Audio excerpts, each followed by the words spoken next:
Okay, welcome back to Ranma Anime Review, Part 6.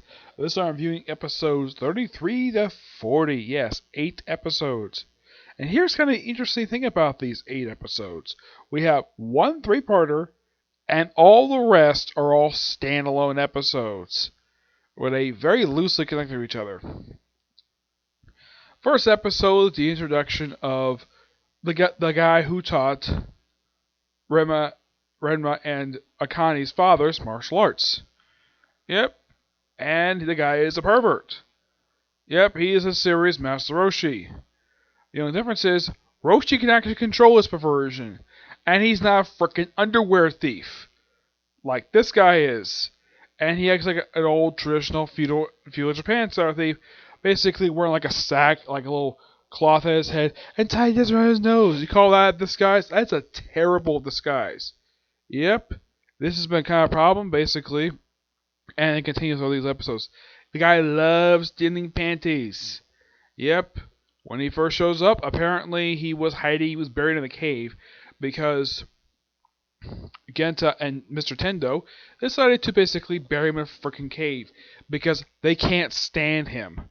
Like, they appreciated him teaching martial arts, but they can't stand his version of fact how insane the man is.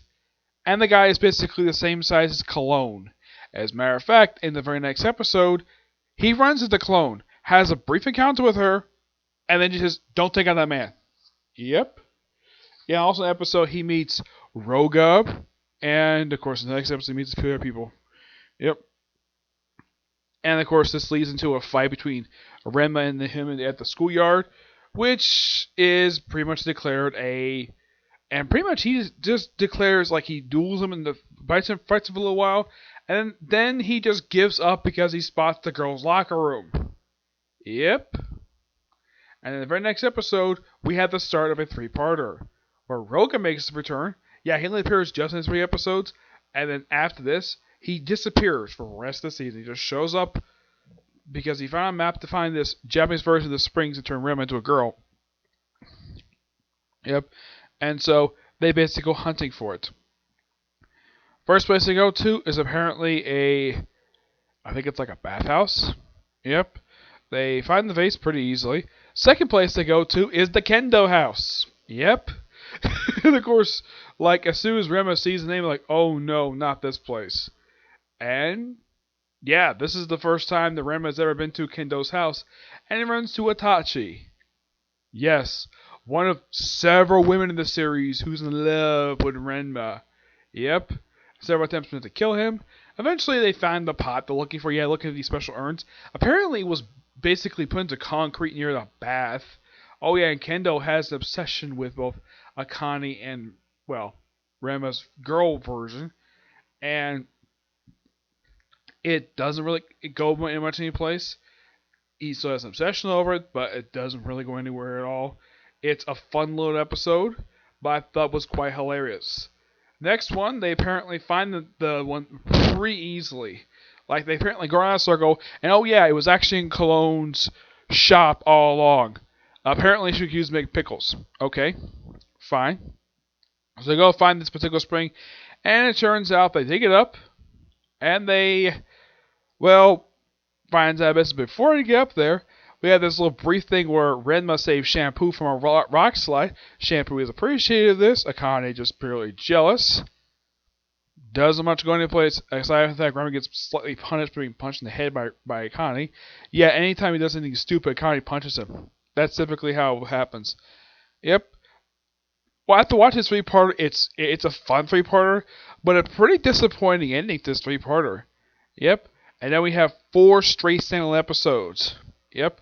One of whom is let's talk about these in a little order. Episode 39. The Romeo and Juliet episode. Connie gets cast as Juliet because she's smoking hot. So we have 3 guys vying for the role of Romeo. And what's this guy's? I think his name Hippos. I think it is. It is Hipposai. Yeah. Hipposai, Kendo, and Rema all vie for the role of Romeo. Rema gets the job, and they had this little thing about kissing. Yes, this is a recurring gag in the episode. Because apparently Renma and Akane have never actually kissed before. They do kiss in the episode, but Akane puts tape on his mouth, so they kiss his mouth. I'm like, dude, kiss the girl. She's smoking hot, and plus she's your freaking fiance. There's nothing wrong with basically kissing her, but no, they don't want to kiss. For some reason, Renma doesn't want to kiss her. Reason? Never revealed in the episode. Now, for the 37 is just basically Akane tries to cook cookies for Renma. Adachi shows up in this episode. Yeah, she shows up one more time in the season, and she doesn't show up again after that. Nothing I can think of. No, I mean her brother does. She doesn't. This is her last appearance in this season. Yep, and they're basically firing basically the cookies. And she also has compromising photos of her and Renma. Yeah, it was by pure accident that he just landed right on top of her. Yep, and when Ranma finally got negative, Akane saw it and forgave him. Yep, that's the simple gist of it. Whatever. Anyways, yes. Yeah, so pretty much, yeah. Tries the cookies, really good.